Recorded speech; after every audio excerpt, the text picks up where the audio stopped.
हाफांनि सेबसाब मानाय list खालायजाग रंनि बिसिङाव palm बुफांनि बसा बागमा bye बाक्सानो बाहायके कायनि नां आबरावनो साव एरनानै बागै फुगबा खायनि रगनि हावो फुगबा नायखुनि दायिफां संरक थांखा तिनि बिलुनियानि रिसमुक बिधानसभाओ 33 हेक्टर हावो पाम बुफां बसा कायनि नासिमुंति अंखरका रिसमुक फुगबा बखाक्सते नासिमुं आरिनो सुपुना बागै जायनि त्रिपुर एडिसि विलेज तै चेंखा पाम चारा कायनि अ सालो पाम चारा बाग खानियो तंखा रिसमुक एग्रिकालचार অফিসার সুজিত কুমার দাস রতনপুরনি এগ্রি অফিসার শুভজিৎ পাল তাই সাউথ ডিস্ট্রিক্টনি palm oil sector officer Prashanta Das আকর্ষণ রক। নমস্কার, আজকে আমরা এখানে এসেছি শিবপুর এডিসি ভিলেজ গ্রীষ্মমুখ কৃষি মহকুমা।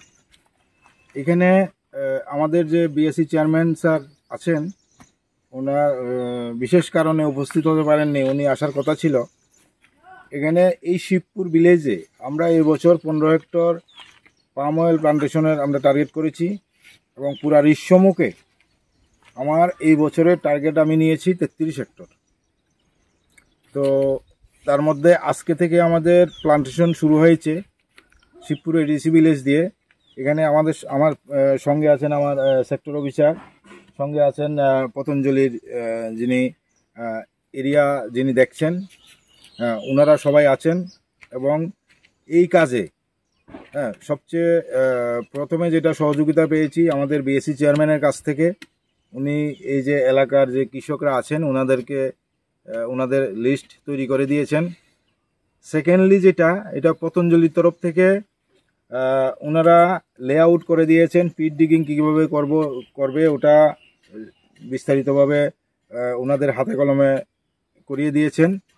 আর পাশাপাশি আজকে প্লান্টেশন যেহেতু শুরু হচ্ছে, এখানে কৃষকরা আছেন, এই এলাকা যারাই লাগাবে সবাই এসছে, সবাইকে এখানে হাতে কলমে আমরা শিখিয়ে দিয়ে যাচ্ছি।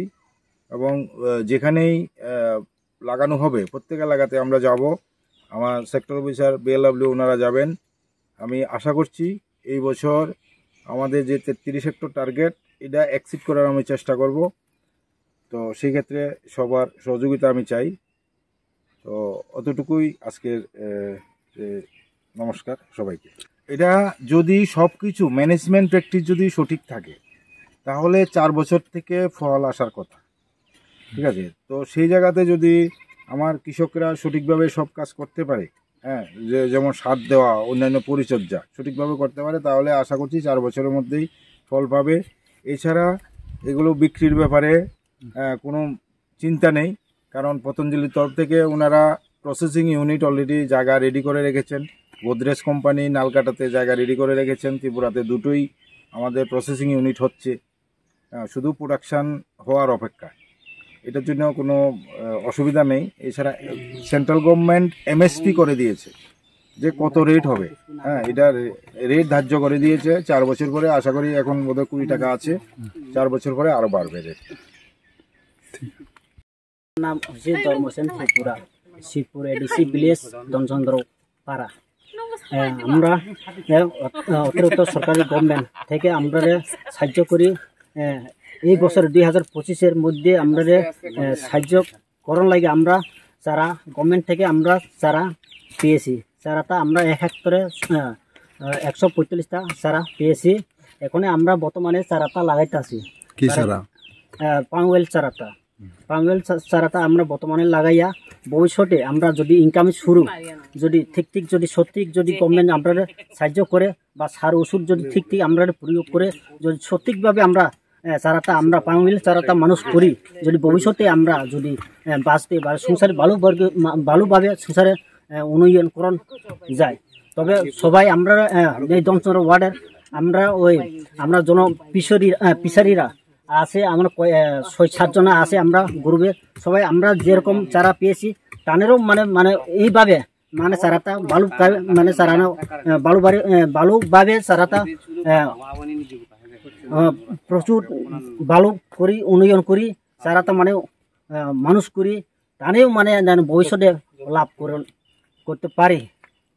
কত হেক্টরে কষ্ট গাছ লাগাইছেন? আমরা 1 হেক্টরে 145টা চারাটা পেয়েছি। কোন দপ্তর থেকে পেয়েছে? পতঞ্জলি দপ্তরে, গ্রীষ্মমুখ কৃষি দপ্তরে। কি বলবেন যারা এই আপনার কাছে হাতে তুলে দিছে যে পাম গাছ তারা কি বলবেন তারাকে ডক্টরে কি বলবেন? আমি ধন্যবাদ জানাই সবাইকে, আমি ধন্যবাদ জানাই ওই আমরা পাম ওয়েল চারা দিবার সাহায্য করার জন্য।